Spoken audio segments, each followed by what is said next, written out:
Assalamualaikum warahmatullahi wabarakatuh.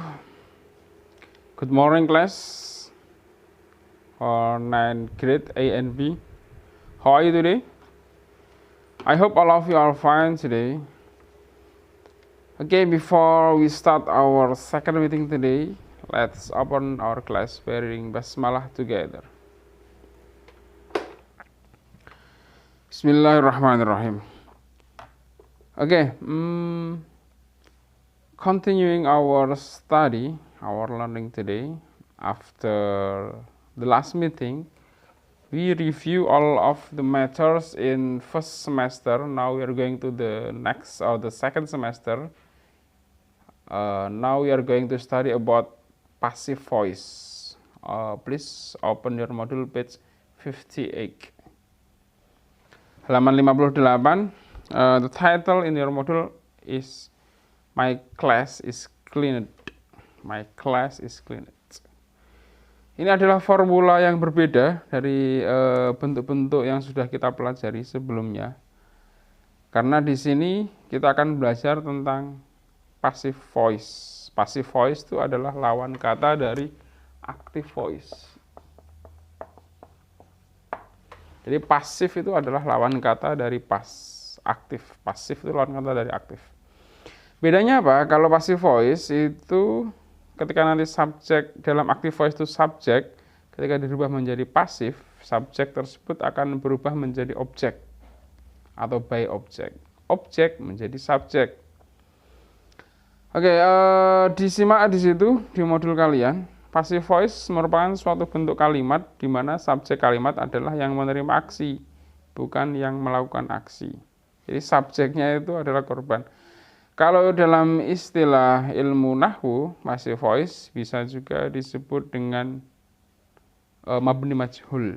Mabni majhul lawan katanya adalah mabni maklum, mabni maklum. Jadi mama fa'ala jadi fu'ila dan seterusnya.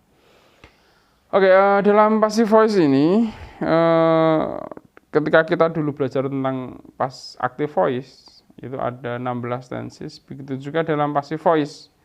Akan tetapi dalam passive voice di sini separuh dari active voice. Artinya hanya beberapa saja nanti yang kita pelajari, tidak semuanya seperti active voice 16 tenses. Oke, gambaran awal kalian ketika nanti bertemu dengan bentuk kalimat passive voice, ciri utama dari passive voice di situ passive voice selalu menggunakan be dan selalu menggunakan verb bentuk ketiga. Be itu apa? Be ya to be, bisa is, am, bisa was, were, atau bisa be itu sendiri. Ada kalanya juga ada been.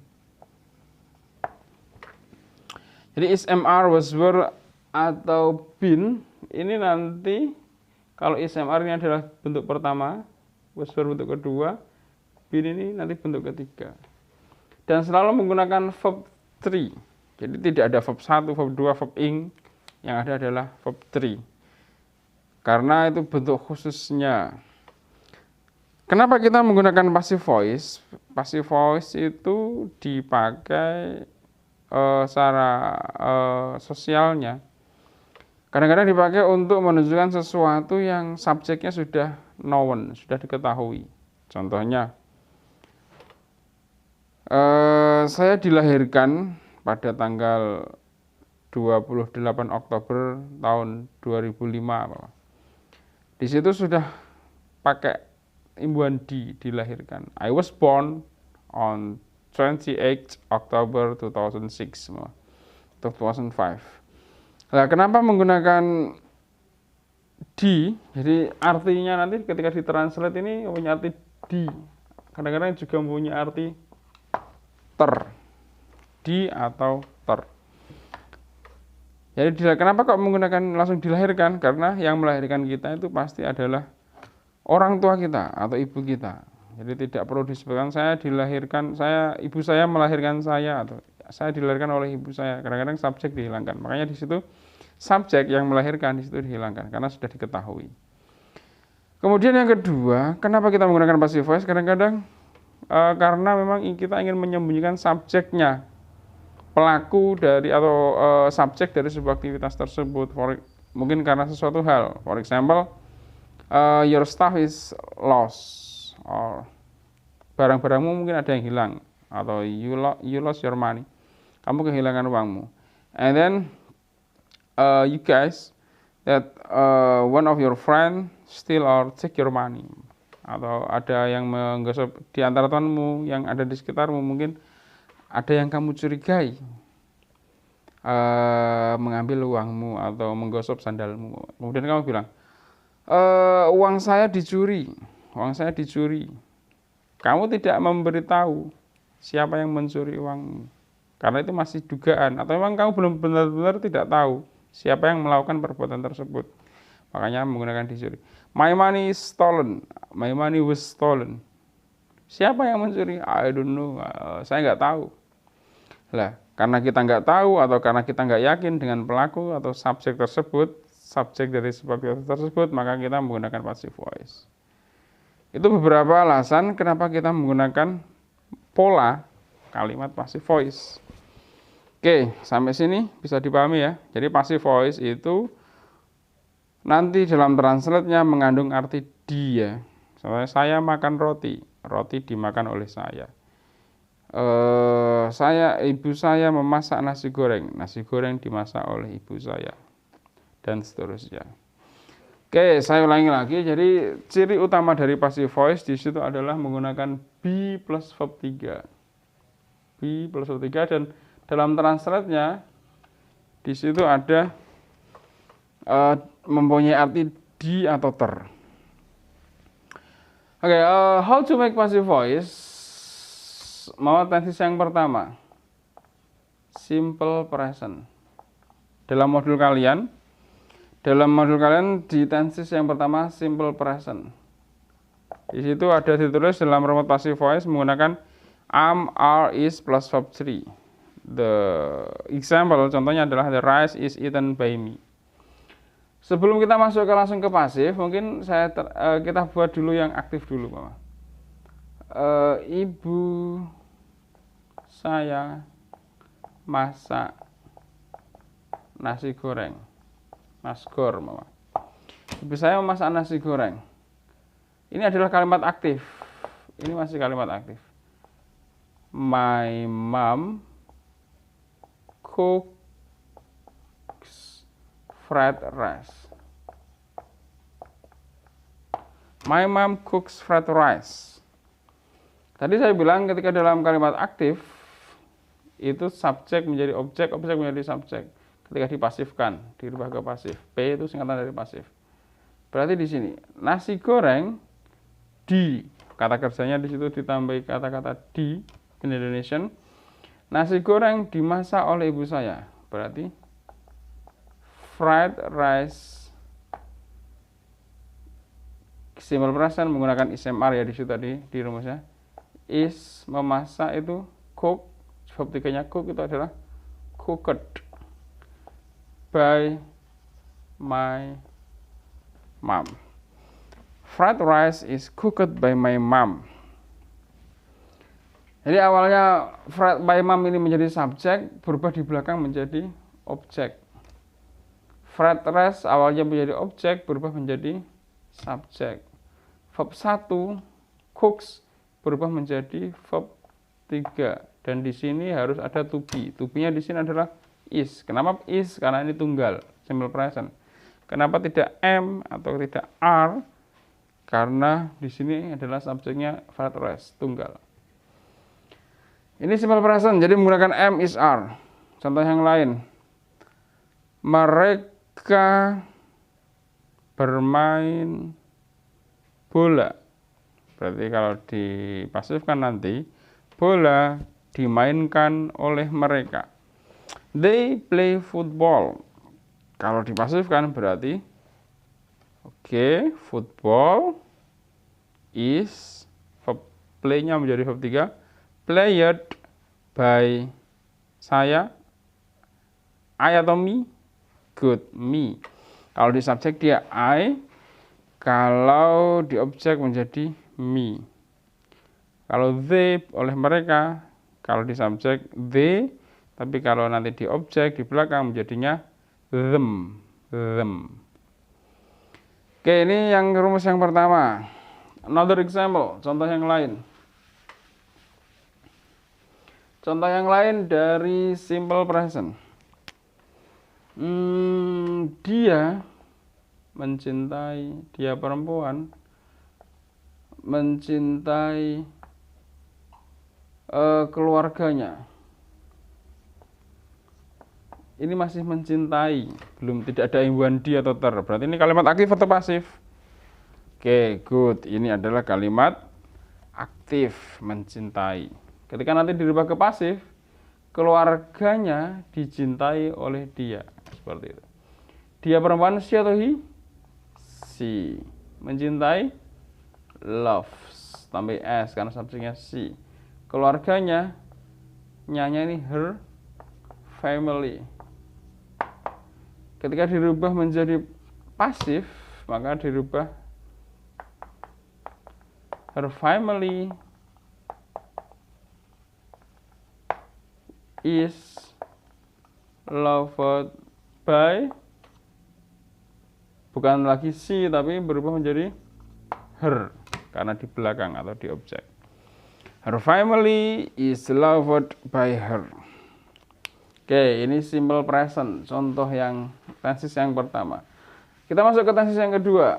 Kenapa langsung kedua? Karena kita sudah pernah pelajari active voice. Jadi saya anggap ini kita mengulang di sini passive voice. Present continuous. Present continuous kalau dalam kalimat aktif di situ menunjukkan sesuatu aktivitas yang dalam progres sedang terjadi. Kalian lihat rumusnya, di situ rumusnya adalah is, am, are plus being plus verb 3. Pokoknya verb 3 ini selalu.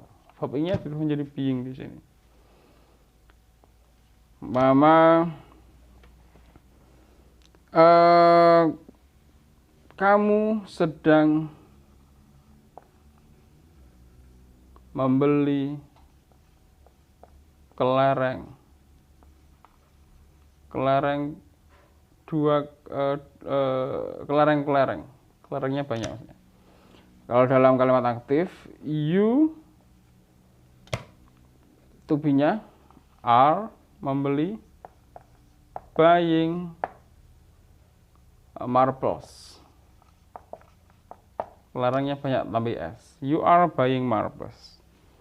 Kalau dipasifkan berarti kelereng sedang dibeli. Kalau ini membeli tadi menjadinya sedang dibeli oleh kamu. Berarti pasifnya marbles.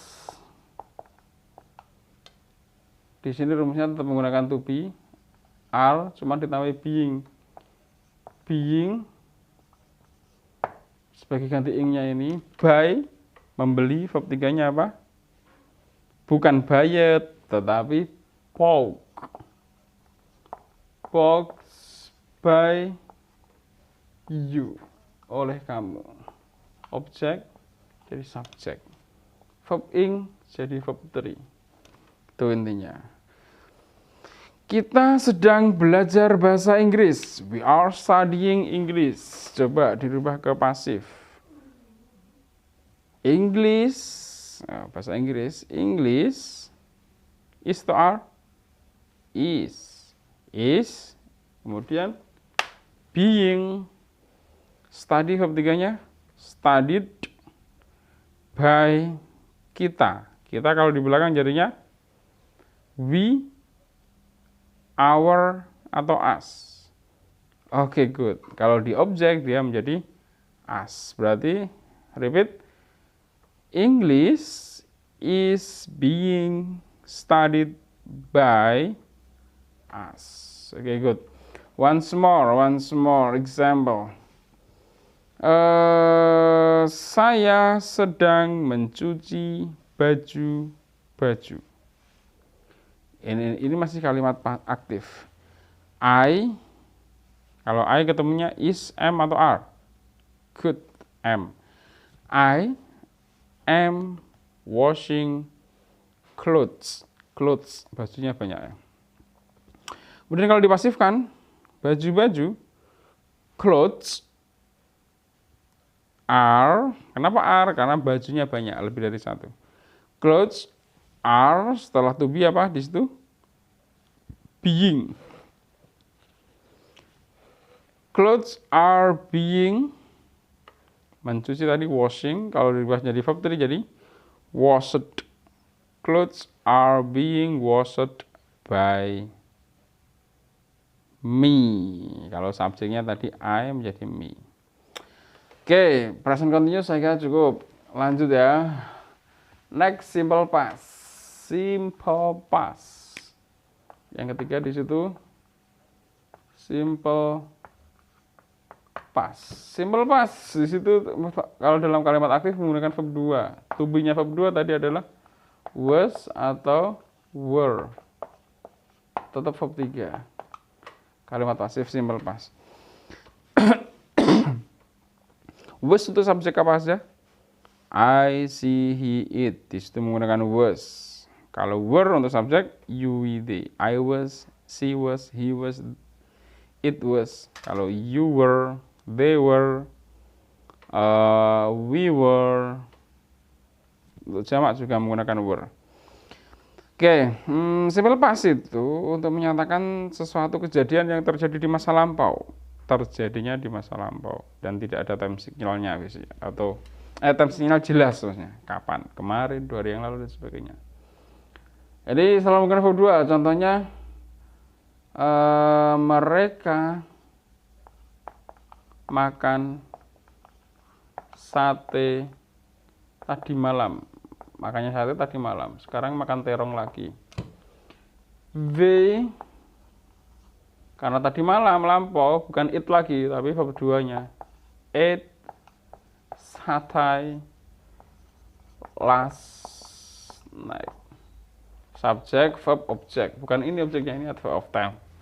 Kalau dirubah ke kalimat pasif jadinya sate was atau were? Oke, was. Kita ambil tunggal. Was verb 2 di sini berubah menjadi verb 3, tetap verb 3. Verb 3-nya apa? Eaten by them last night. They di subjek, kalau di objek jadinya them. Sate was eaten by them last night. Contoh yang lain.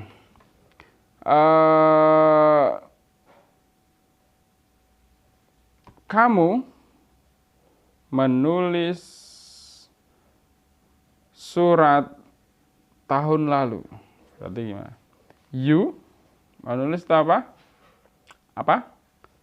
Wrote. Verb satunya write, tapi verb 2-nya wrote. You wrote surat letter last year. Kalau dipasifkan jadinya letter tunggal was, verb 3-nya wrote, write, written. A letter was written by you last year. Oke, ini tesis yang ketiga, simple past. Sebelum masuk ke tesis yang keempat, di situ adalah past continuous, past perfect, present perfect, past perfect, simple future. Kita langsung ke simple future saja. Future itu dipakai untuk menyatakan sesuatu yang terjadi di masa depan, masih angan-angan.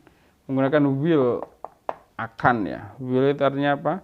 Akan. Atau bisa juga menggunakan shall untuk subjek I and we. Plus be. Verbnya tetap verb 3. Karena setelah be ini ya. Jadi to be-nya be, tidak berubah menjadi SMR lagi ya, tapi be. Contohnya mama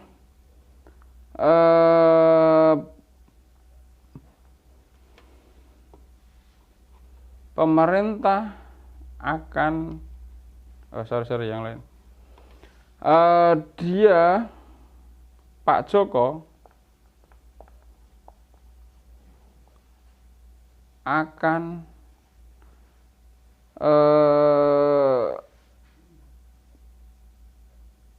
Pak Joko akan menjual rumah. Menjual di sini sudah aktif atau masih pasif? Masih aktif. Kalau nanti dijual, berarti kalau nanti pasifnya rumah akan dijual oleh Pak Joko, berarti ini masih aktif. Mr. Joko will menjual apa? Sell a house, sebuah rumah. Kalau dipasifkan, a house diubah menjadi subjek. A house will, setelah will apa? Be. Oke, be sell jadinya sold by Mr. Joko. Oke, sampai sini paham? Ini agak cepat ya. Nanti kita ulangi lagi next meeting. Oke, jadi itu passive voice. A house will be sold by Mr. Joko. Another example. Kita akan belajar bahasa Inggris minggu depan. Pada hari Kamis depan. We will study English next Thursday. Kalau dipasifkan, bahasa Inggris, English will be, akan dipelajari, studied by, kalau kita tadi di depan we, kalau di belakang apa tadi? Us. Oke, by us next week. Oke, jadi itu passive voice. Sampai di sini ada yang ditanyakan? Mungkin untuk latihan kalian bisa kerjakan aja di situ. Nanti kita bahas bareng-bareng next meeting. Di halaman 61. Di situ move the sentences below into passive voice. Kalimat yang ada di situ soal nomor 1 sampai 10 kalian rubah menjadi kalimat passive voice. Itu adalah kalimat aktif. Contohnya yang pertama di situ. Rudy and Sista visit them. Rudy and Sista visit them. Rudy dan Sista mengunjungi mereka. Mereka itu siapa? Kemudian kalau dipasifkan maka menjadi mereka dikunjungi oleh Rudy and Sista. Berarti them menjadi kalau di depan, kalau di belakang them. Kalau di depan tadi apa? They. Oke, good. They, kalau they maka to be-nya menggunakan, oke, tentukan dulu ini tensi apa? Kira-kira. Good, tensi simple present. Kenapa simple present? Karena di situ menggunakan verb 1, visit. They, kalau they to be-nya is am atau are? Are. They are visited. Visit verb 1, verb 3-nya visited by Rudy and Sista. Oke, go on. Go on doing the next number 2 till 10. Lanjutkan mengerjakan nomor 2 sampai 10. And we will discuss about it next meeting on Thursday. Semoga kita selalu dalam kesehatan dan dilimpahi rahmat oleh Allah Subhanahu wa taala sehingga kita masih bisa bertemu di pertemuan yang kedua. Okay, I think enough for today. Let's close by reading Hamdalah together. Alhamdulillahirabbil alamin. See you next meeting and goodbye.